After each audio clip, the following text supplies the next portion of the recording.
தங்கம், வைரம், வெள்ளி தள்ளுபடி திருவிழா. தங்க நகைகள் சேதாரம் 1% குறைவு. வைர நகைகள் கேரட்டுக்கு 5000 குறைவு.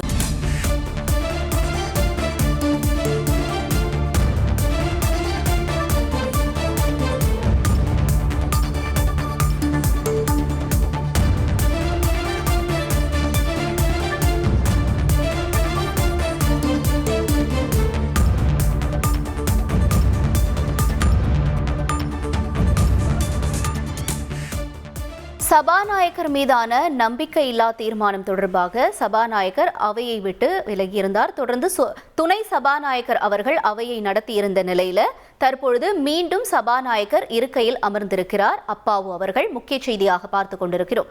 கூடுதல் விவரங்களை செய்தியாளர் பாஸ்கர் வழங்க கேட்கலாம். பாஸ்கர், தொடர்ந்து விவரங்களை பதிவு பண்ணுங்க. வணக்கம். இன்றைய சட்டப்பேரவையில சபாநாயகர் அப்பாவுக்கு எதிராக கொண்டுவரப்பட்ட நம்பிக்கையில்லா தீர்மானம் தோல்வி எடுத்ததை தொடர்ந்து மீண்டும் சபாநாயகர் இருக்கையில் அமர்ந்து அவை நடவடிக்கையை தொடங்கியிருக்கிறார் சபாநாயகர் அப்பாவு. பேரவையில இன்று நம்பிக்கையில்லா தீர்மானத்துல நடந்தது என்ன அப்படின்னா, முதல்ல எதிர்க்கட்சி துணைத் தலைவர் ஆர்.பி. உதயகுமார் சபாநாயகர் அப்பாவு மீது நம்பிக்கையில்லா தீர்மானம் ஒன்றை கொண்டு வந்திருந்தார். அப்போது எதிர்க்கட்சி தலைவர் எடப்பாடி பழனிசாமியும் சபாநாயகர் அப்பாவு மீது பல்வேறு குற்றச்சாட்டுகளை முன்வைத்திருந்தார். குறிப்பாக அதிமுக எம்எல்ஏக்களை அவையில் பெரிதும் பேச விடுவதில்லை, அதிமுக உறுப்பினர்கள் பேசுவது நேரலை செய்யப்படுவதில்லை, மக்கள் பிரச்சனைகளை சபையில் எழுப்ப முடியவில்லை என்றெல்லாம் எதிர்க்கட்சி தலைவர் எடப்பாடி பழனிசாமி பல்வேறு குற்றச்சாட்டுகளை முன்வைத்திருந்தார். இதற்கு முதலமைச்சரும் விளக்கம் அளித்தார்.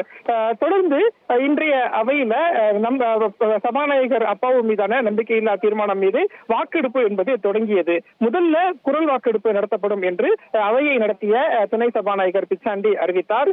குரல் வாக்கெடுப்பு நடத்தி முடித்ததற்கு பிறகு அதிமுக தரப்புல எதிர்க்கட்சி தலைவரும் எதிர்க்கட்சி துணைத் தலைவரும் டிவிஷன் என்று சொல்லக்கூடிய எண்ணி கணக்கெடுப்பு என்ற அடிப்படையில் வாக்கெடுப்பு நடத்த வேண்டும் என்று கோரிக்கை வைத்தார்கள். அதைத் தொடர்ந்து எதிர்க்கட்சியின் கோரிக்கை ஏற்கப்படுகிறது. அதன் அடிப்படையில் டிவிஷன் என்ற சொல்லக்கூடிய எண்ணி கணக்கெடுப்பு நம்பிக்கை வாக்கெடுப்பு நடத்தப்படும் என்று துணை சபாநாயகர் பிச்சாண்டி அறிவித்தார். அதைத் தொடர்ந்துதான் அந்த எண்ணி கணக்கெடுக்கக்கூடிய வாக்கெடுப்பு என்பது 6 பகுதிகளாக நடைபெற்றது. அந்த 6 பகுதி வாக்கெடுப்பு நடைபெறும் போது பேரவை வாயில்கள் அனைத்துமே மூடப்பட்டு அந்த டிவிஷன் வாக்கெடுப்பு நடத்தப்பட்டது. இந்த டிவிஷன் வாக்கெடுப்புல தான் அதிமுக கொண்டு வந்திருந்த தீர்மானத்துக்கு ஆதரவாக 63 வாக்குகளும் தீர்மானத்துக்கு எதிர்த்து 154 வாக்குகளும் பதிவாகி இருந்தது. இதுல ஓ பன்னீர்செல்வம் உள்ளிட்ட அவரது ஆதரவு எம்எல்ஏக்கள் அதிமுக கொண்டு வந்த தீர்மானத்துக்கு ஆதரவாக வாக்களித்தனர்.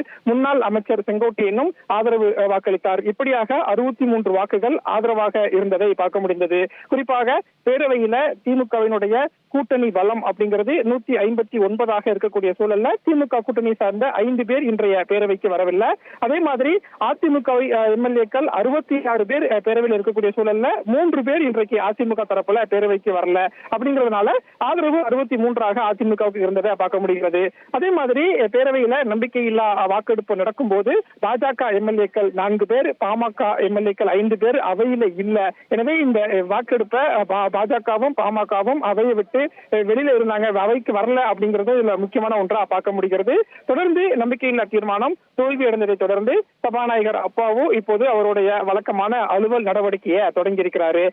அவையை அமர்ந்து பேசிய தொடங்கிய சபாநாயகர் அப்பாவு எதிர்க்கட்சி தலைவர் உட்பட தோழமை கட்சி தலைவர்கள் பேசிய அனைத்தையுமே நான் கேட்டுக்கொண்டுதான் இருந்தேன். ஒரு சில தவறுகள் நடந்திருந்தாலும் கூட என்னை நானே திருத்தியிருப்பேன் அல்லது முதல்வரால திருத்தப்பட்டிருப்பேன் அப்படின்னு அவையில உட்கார்ந்து சபாநாயகர் அப்பாவு மீண்டும் தன்னுடைய பேச்சை தொடங்கினார்.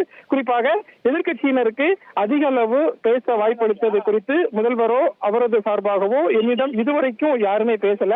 இதன் மூலமே தெரிகிறது ஜனநாயகம் என்ன என்பதை நாம் புரிந்து கொள்ள வேண்டும் அப்படின்னு சபாநாயகர் அப்பாவு தனது இருக்கையில மீண்டும் அமர்ந்து அவை நடவடிக்கையை தொடங்கியிருக்கிறாரு.